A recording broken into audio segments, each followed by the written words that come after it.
رمضان میں قرآن مجید کی تلاوت مت کرنا ورنہ انسان گناہ گار ہوگا، بجائے اجر و ثواب کے ان کے لیے گناہ لکھا جائے گا۔ خبردار، بسم اللہ الرحمن الرحیم۔ قرآن مجید انسان کے لیے اللہ تعالیٰ کی خاص نعمت ہے، جس سے موعظت و ہدایات، تفصیل و تقسیمات الہی، تقرب ربانی اور کرامات کا دریا موجزن ہے۔ یہ ہر طرح سے انسان کے لیے باعث رحمت، باعث برکت، باعث مغفرت اور ہدایت کاملہ ہے۔ اللہ تعالیٰ کی خوشنودی اور رضامندی، برائیوں سے بچاؤ، اچھائیوں کی راہ، آرام و سکون سے چھٹکارا، دکھ تکلیف، رنج و کلفت سے بچاؤ کا طریقہ، امن و سکینت کا سبب اور رشد و ہدایات نید انسانی فلاح بہبود کا منبع ہے۔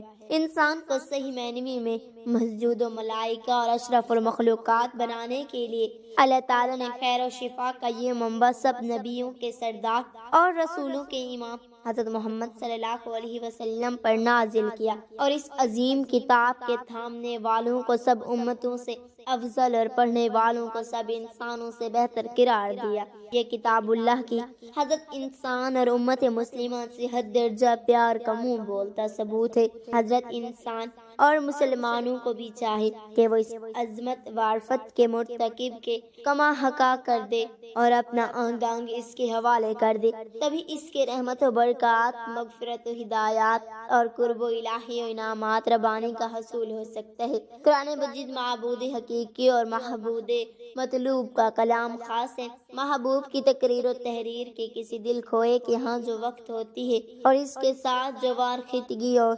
شیفتگی کا معاملہ ہوتا ہے، وہ اختیار کرنا چاہیے۔ پھر یہ عظیم کتاب تو احکم الحاکمین کا کلام اور سلطان صلاح الدین بادشاہ کے بادشاہ کا فرمان ہے، استطوط والے شہنشاہ کا قانون ہے کہ جس کی بڑے سے ہوئی نہ ہو سکتی ہے۔ جن لوگوں کو صلاح الدین کے دربار سے واسطہ پڑا ہے وہ تجربے سے، اور جن کو نہیں پڑا وہ اندازے سے سلطانی فرمان کی ہیبت جان سکتے ہیں۔ کلام الہی محبوب حاکم کا کلام ہے، اس لیے دونوں آداب کا خیال رکھنا ضروری ہے۔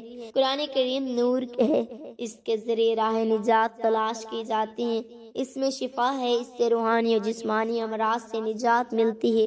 اس کے عجائبات و غرائب کے کوئی انتہا ہے نہ اس کے فوائد کی کوئی حد۔ یا وہ کتاب ہے جس نے اولین و آخرین، جن و عزت کو ہدایت کی راہ دکھائی۔ جن لوگوں نے اس سے اعراض کیا اور اسے لو لگائے، بغیر راہ روح بنے وہ راہ یاب نہ ہو سکے، انہیں منزل نہ ملی، اور جنہوں نے اس کتاب پر اعتماد کیا وہی راہ یاب ہوئے۔ جنہوں نے اس کے مطابق عمل کیا وہ دین و دنیا کی سعادت سے بے غرور ہوئے۔ یہ خصوصیات اس لیے بھی ہیں کہ کتاب محفوظ کتاب ہے، اس کی حفاظت کے مختلف اسباب ہیں، ایک سبق تلاوت کی کثرت بھی ہے۔ قرآن کریم عام کتابوں سے ممتاز ہے، اس لیے اس کی تلاوت کے بھی کچھ ظاہر و باطنی آداب ہیں جن کی رعایت لازم ہے۔ ذیل میں آداب ذکر کیے جاتے ہیں۔ تلاوت کے ظاہری آداب: پہلا، ادب پاکیزگی۔ تلاوت کرتے وقت آدمی باوضو ہو، ادب و احترام کے ساتھ تلاوت کرے، خواہ کھڑے ہو کر یا بیٹھ کر۔ اگر بلا وضو لیٹ کر تلاوت کی جائے تب بھی ثواب ملے گا۔ قرآن کریم میں ارشاد ہے، جو لوگ کھڑے اور اس آسمان و زمین کی پیدائش میں غور کرتے ہیں، البتہ افضل یہ ہے کہ بیٹھ کر قبلہ رخ ہو کر باوضو ہونے کی حالت میں تلاوت کی جائے۔ چار زانو ہو کر بیٹھنے اور تکیہ لگانے سے اجتناب کریں۔ دوسرا، ادب پڑھنے کی مقدار کرام کو رات کے سلسلے میں لوگوں کی عادتیں جدا جدا ہیں۔ مقدار کے سلسلے میں ان حضرت صلی اللہ علیہ وسلم کے اس ارشاد گرامی سے بھی رہنمائی ملتی ہے، جس شخص نے 3 دن سے کم میں قرآن ختم کیا، اس نے سمجھا نہیں۔ وجہ یہ ہے کہ اس کی کم مدت میں ختم کرنے سے تلاوت کا حق ادا نہیں ہوتا۔ ایک روایت میں ہے کہ نبی کریم صلی اللہ علیہ وسلم نے حضرت عبداللہ ابن عمر رضی اللہ عنہ سے فرمایا کہ 7 دن میں ختم قرآن کیا کرو۔ اس سے معلوم ہوا کہ متعدل درج یہ ہے کہ ہفتے میں 1 ختم ہو، اس سے زیادہ یہ ہے کہ ہفتے میں 2 ختم کیے جائیں۔ اس طرح تقریباً 3 دن میں 1 ختم ہوگا۔ اگر تلاوت کرنے والا عالم ہو اور قرآن کریم کے معنی و مضامین میں غور و فکر کرنا اس کا مشغلہ ہو تو اس کے لیے 1 مہینے میں 1 ختم قرآن بھی کافی ہے۔ ہے۔ تیسرا ادب قرآنی صورتوں کی تقسیم، جو شخص ہفتے میں ایک ختم قرآن کرے اسے قرآنی صورتوں کو 7 منزلوں میں تقسیم کر لینا چاہیے۔ احادیث سے بھی اس کا ثبوت ملتا ہے۔ حضرت عثمان رضی اللہ عنہ جمعہ کی شب میں قرآن پاک کی تلاوت شروع کرتے اور سورۃ مائدہ کی آخر تک تلاوت فرماتے۔ ہفتہ کی شب میں سورۃ انعام سے سورۃ ہود تک، اتوار کی جب میں سورۃ یوسف سے سورۃ مریم تک، پیر کی شب میں سورۃ طٰہٰ سے سورۃ قصص تک، منگل کی شب میں سورۃ عنکبوت سے سورۃ، بدھ کی شب میں سورۃ زمر سے سورۃ رحمان تک، اور جمعرات کی شب سورۃ واقعہ سے آخر تک تلاوت فرماتے۔ 14 ادب ترتیل کے ساتھ پڑھنا، قرآن پاک کو اچھی طرح ترتیب کے ساتھ پڑھنا مستحب ہے۔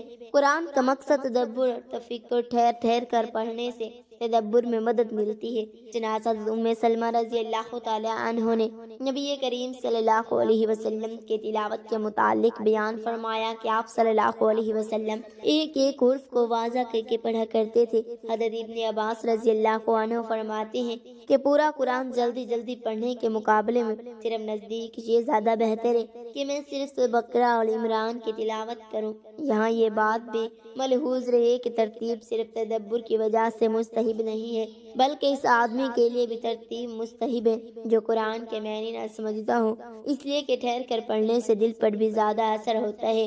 5واں ادب تلاوت کے دوران کیفیت تلاوت، کیفیت قرآن کرتے وقت انسان قرآن کریم کی وعید اور تاہید پر، عذاب و احوال، قیامت اور صاحب کا قوموں کی ہلاکت کی آیات پر غور کرے، اور اس دوران رونا بھی مستحب ہے۔ چنانچہ حدیث شریف میں قرآن پڑھو اور رو، اگر نہ رو سکو تو رونے والی صورت ہی بنا دو۔ رونا نہ آئے تو انسان اپنے دل پر غم طاری کر لے اور وہ یہ سوچے کہ قرآن نے مجھے کس چیز کا حکم دیا اور کس چیز سے روکا ہے۔ اس کے بعد قرآنی عوامل وہ نوح کی تعمیل میں اپنی کوتاہیوں پر نظر ڈالے، اسے یقیناً غم پیدا ہوگا اور غم سے ہی رونے کو تحریک ملتی ہے۔ رجا اور امید کی آیت گزرے تو دعا مانگے اور خوف کی آیت گزرے تو پناہ مانگے۔ چھٹا آداب آیت کا حق ادا کرنا، دوران تلاوت آیت کے حقوق کی رعایت کرے۔ جب کسی آیت سجدے سے گزرے یا کسی دوسرے سے سجدے کی آیت سنے، سجدہ کرے بشرط کہ پاکی کی حالت میں ہو۔ اگر زبانی تلاوت کر رہا ہو اور تلاوت کرتے وقت یا سنتے وقت پاک نہ ہو تو پاک ہونے کے بعد سجدہ ادا کر لے۔ 7واں ادب تلاوت کی ابتدا، جب تلاوت شروع کریں تو یہ پڑھیں اعوذ باللہ السمیع العلیم من الشیطان الرجیم، اور ہر سورت کے اختتام پر کہیں صدق اللہ العظیم۔ 8واں ادب آواز کے ساتھ تلاوت کرنا، اتنی آواز کے ساتھ تلاوت کرنا آداب و تلاوت میں شامل ہے کہ خود سن سکے، اس لیے کہ پڑھنے کے معنی یہ ہے کہ آواز کے ذریعے حروف ادا ہوں، اس لیے آواز ضروری ہے، اور آواز کا ادنی درجہ یہ ہے کہ خود سن سکے۔ جہاں تک زیادہ بلند آواز کے ساتھ تلاوت کرنے کا معاملہ ہے تو یہ محبوب بھی ہے اور مکروہ بھی۔ بعض روایات میں بلند آواز سے تلاوت کرنے کو سراہا گیا ہے اور بعض احادیث میں اس کو ناپسند کیا گیا ہے۔ اسلام میں 3 اوقات ایسے ہیں جن میں نماز پڑھنا اور سجدہ کرنا مکروہ سمجھا جاتا ہے۔ سورج طلوع ہونے کا وقت، عین دوپہر کا وقت جب سورج بالکل سر کے اوپر ہو، سورج غروب ہونے کا وقت۔ یہ معاملات بنیادی طور پر نفل نماز کے لیے تاکہ سورج پرست احکام کے ساتھ مشابہت نہ ہو۔ قرآن کی تلاوت کے بارے میں کوئی واضح ممانعت نہیں، لیکن علماء مشورہ دیتے ہیں کہ ان اوقات میں سجدہ تلاوت سے پرہیز کیا جائے۔ قرآن پڑھنا عبادت، ہدایت اور سکون کا ذریعہ ہے۔ احادیث میں اس کی بے شمار فضیلتیں بیان کی گئی ہیں۔ نبی کریم صلی اللہ علیہ وآلہ وسلم نے فرمایا کہ جو شخص قرآن کا ایک حرف پڑھتا ہے اسے 1 نیکی ملتی ہے اور ہر نیکی کا اجر 10 گنا ہوتا ہے۔ قرآن پڑھنے سے دل کو سکون ملتا ہے، اللہ کی رحمت نازل ہوتی ہے اور فرشتے تلاوت کرنے والے کے قریب ہوتے ہیں۔ قیامت کے دن قرآن اپنے پڑھنے والوں کی شفاعت کرے گا۔ جو شخص قرآن کو خوبصورتی سے پڑھتا ہے وہ نیک فرشتوں کے ساتھ ہوگا، اور جو رک رک کر مشکل سے پڑھتا ہے اسے دوہرا اجر ملے گا۔ اللہ پاک سے دعا ہے اللہ پاک ہمیں ان تمام احادیث پر عمل کرنے کی توفیق عطا فرمائے، آمین ثم آمین۔ ناظرین، کمنٹ باکس میں اللہ تعالی اور رسول اکرم صلی اللہ علیہ وآلہ وسلم کے 99 ناموں میں سے ایک نام ضرور ٹائپ کریں۔ شکریہ۔ اللہ پاک ہمارا اور آپ کا حامی و مددگار ہو، آمین یا رب العالمین۔